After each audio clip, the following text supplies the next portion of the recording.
Verb से, जिसका अर्थ होता है कहना, SAY से।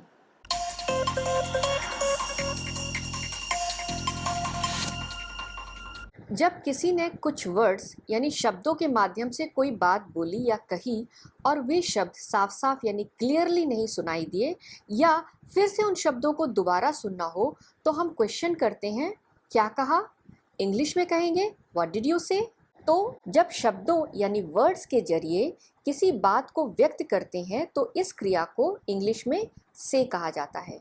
ये क्रिया किसी व्यक्ति द्वारा कहे गए शब्दों पर फोकस करती है। जैसे ही सेज गुड मॉर्निंग, यहाँ पर से क्रिया का प्रयोग गुड मॉर्निंग इन शब्दों पर ध्यान केंद्रित करने के लिए किया गया है कि वह कहता है गुड मॉर्निंग। अगला एग्जाम्पल देखते हैं। शी सेज हेलो, वह हेलो कहती है।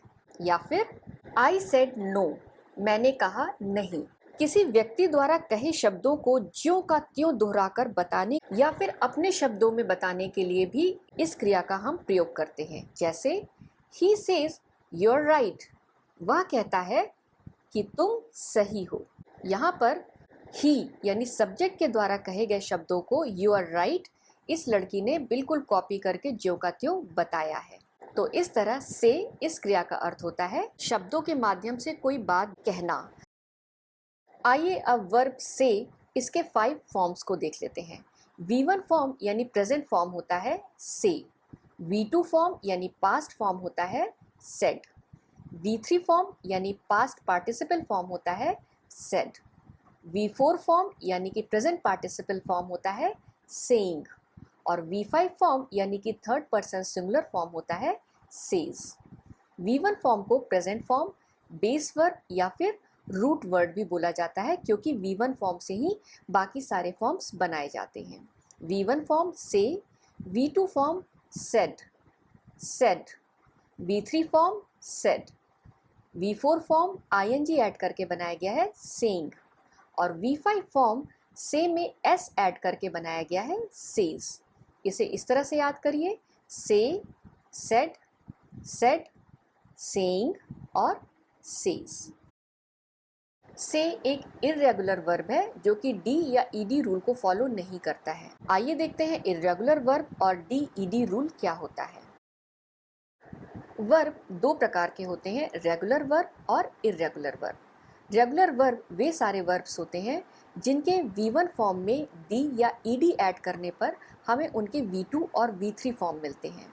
और इर्रेगुलर वर्ब ये रूल फॉलो नहीं करते हैं। जैसे TALK टॉक, टॉक का अर्थ होता है बात करना। ये एक रेगुलर वर्ब है जिसका V1 फॉर्म होता है टॉक।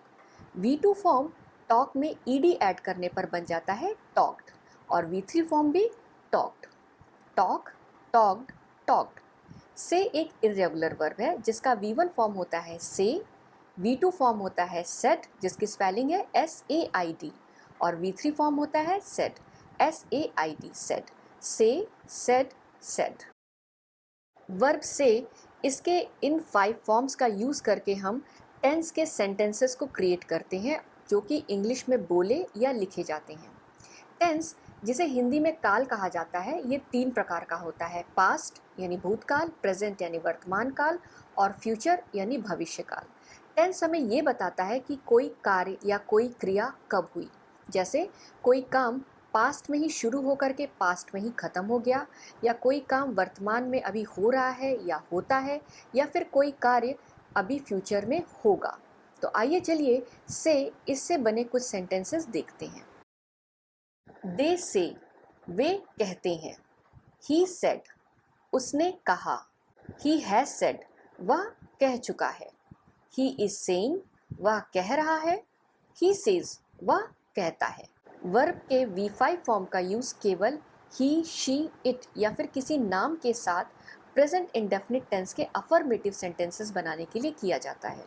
आइए एक पैटर्न यूज़ करके हम इन सेंटेंसेस को थोड़ा एक्सटेंड करते हैं और देखते हैं कि सब्जेक्ट दे और ही इन्होंने क्या कहा।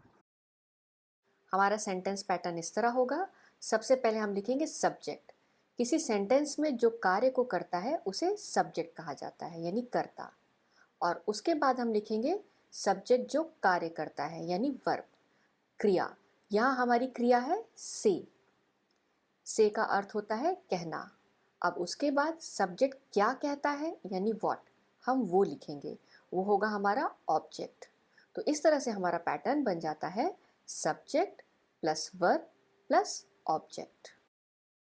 दे से, यहाँ दे सब्जेक्ट है यानी कर्ता और उसके साथ V1 form of the verb से यूज किया है। दे से इसका अर्थ होता है वे कहते हैं। ये एक प्रेजेंट इंडेफिनिट टेंस का अफर्मेटिव सेंटेंस है जो सब्जेक्ट की हैबिट या फिर उसके रूटीन को बताता है। आइए अपना पैटर्न देखते हैं। जहाँ सब्जेक्ट है दे, वर्ब है से और ऑब्जेक्ट यानी वो क्या कहते हैं, वी विल स्टे साइलेंट। तो हमारा सेंटेंस बनता है दे से वी विल स्टे साइलेंट, जिसका अर्थ है वे कहते हैं कि हम चुप रहेंगे।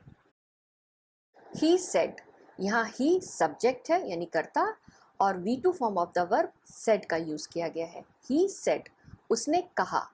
ये एक पास्ट इंडेफिनिट टेंस का एक अफर्मेटिव सेंटेंस है जो कि ये बताता है कि कहने की क्रिया पास्ट में ही शुरू होकर के पास्ट में ही खत्म हो गई।